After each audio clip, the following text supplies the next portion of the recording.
You are a political extremist, aren't you? Certainly not, Senator.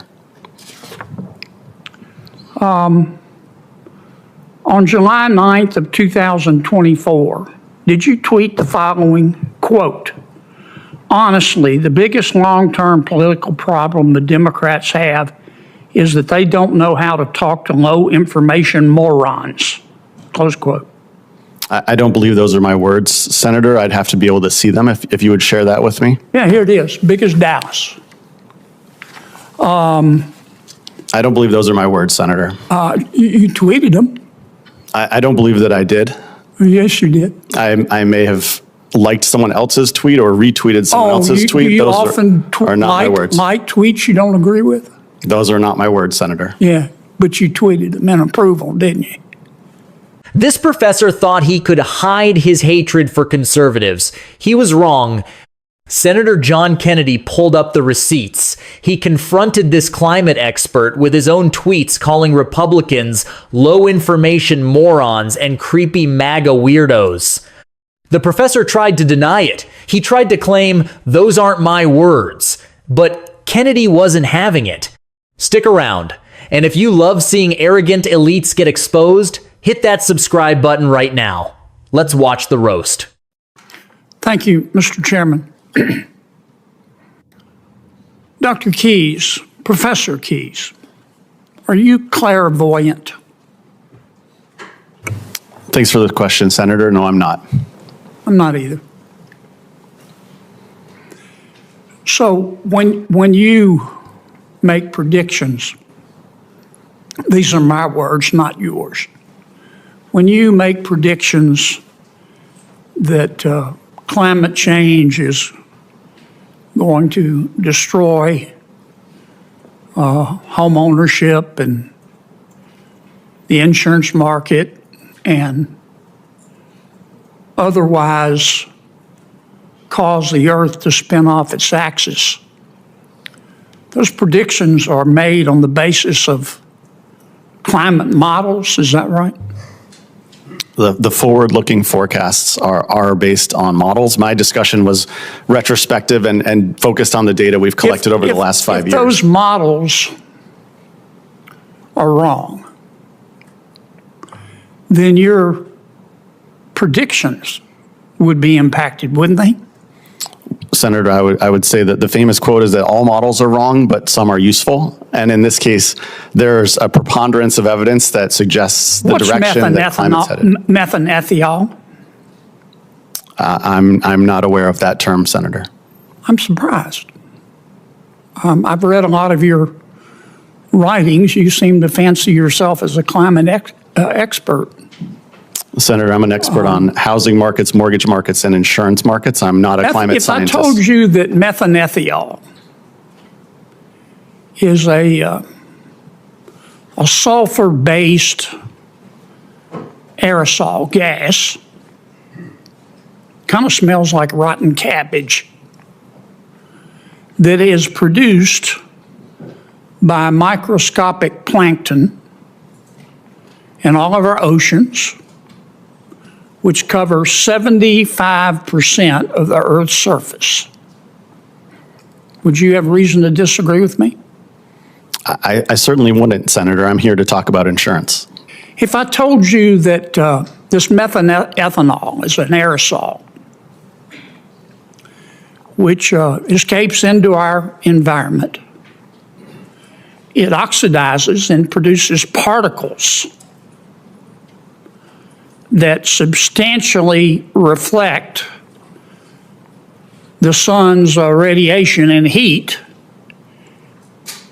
and prevents climate change. Would you have a reason to disagree with me? I wouldn't, Senator. I'm here to talk about the insurance crisis. I know you don't want to talk about things that undermine your confident assertions, but this is important. The Institute of Marine Sciences and the Cabrera Institute of Physical Chemistry just a few days ago published a startling study. It's being widely reported.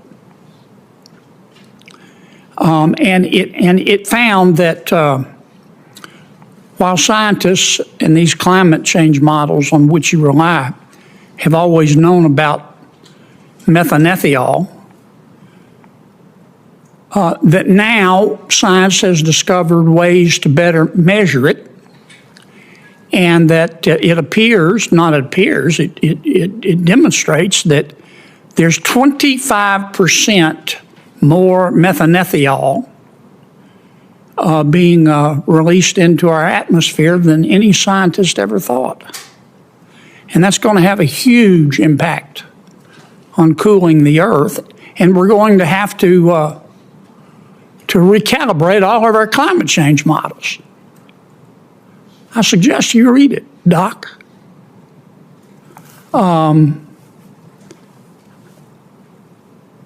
I see this essay that you wrote in the New York Times, appropriate, New York Times. Climate change should make you think home ownership. Did you write that? Yes, I did, Senator. It's pretty bold. You own a home? I do, in a flood zone. Have you sold it? Have I sold my home? Yeah. I live in my home, sir. Oh, well, you're telling everybody else to sell theirs. You're a climate extremist, aren't you, Professor? Certainly not, Senator. You are a political extremist, aren't you? Certainly not, Senator.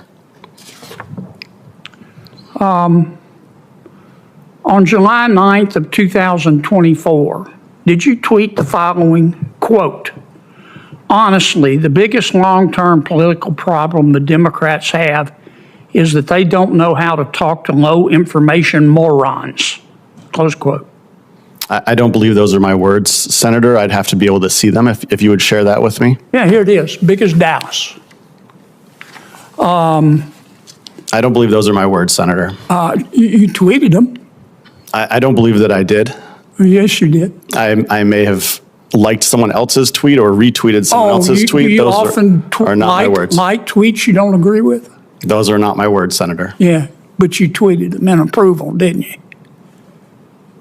You Those are can't not- make this cat walk backwards, Professor. Those are On not July my, 16th, those are not my words, Senator. 2024, did you tweet the following, quote, a big part of modern right-wing culture is this frisson of the illicit.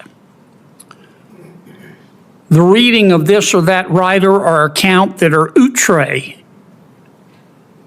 in whatever ways, fascists, race IQ obsessives, Holocaust denial adjacent,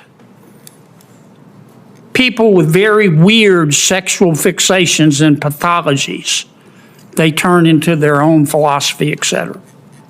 A lot of them, and I think this is true of Vance, and definitely true of the creepy Silicon Valley MAGA weirdos, have simply pickled their brains, end quote. Again, Senator, those are not my words, and I did not Tweeted them, tweet. Professor. I did not tweet that, sir. Those are not Senator my Kennedy, words. I mean, let me make this last point. You've got you're a more lot than of 2 nerve. minutes over your time. We You've have got other a lot of senators nerve, waiting. Professor, coming You here always go over your time so that I have to call it and lecturing for us you. about Holocaust denial But being you really- from the University of Pennsylvania. You have other senators who are waiting for their time, and you're well over yours. Thank you for your indulgence, Mr. Chairman. Senator Kane. Senator Kennedy is undefeated when it comes to exposing these frauds. Let's start with the tweets. This professor sat there and tried to act like a neutral expert, but Kennedy exposed him as a political extremist. He retweeted comments calling conservatives low-information morons and creepy MAGA weirdos, and when Kennedy called him out, he played the classic game, "Those aren't my words." Kennedy nailed him. You tweeted them in approval, didn't you? You can't spread hate online and then come to the Senate and pretend to be unbiased. Kennedy saw right through him. But the best part was the housing hypocrisy. This guy wrote a New York Times article scaring people about owning homes because of climate change. He basically told Americans that the American dream is dangerous. And yet, he owns a home in a flood zone. Kennedy's line was legendary. You can't make this cat walk backwards. He exposed that these elites don't actually believe their own fear-mongering. They want you to be scared. They want you to sell your house. But they are going to keep living their best lives in their flood zone mansions. It's rules for thee, but not for me. And Kennedy exposed him as a total fraud. I want to know what you think in the comments. Is this professor a hypocrite for owning a home while telling you not to? Let me know below. And folks, if you want more videos of Kennedy roasting the elites, hit that like button and subscribe. We are just getting started. I'll see you in the next one.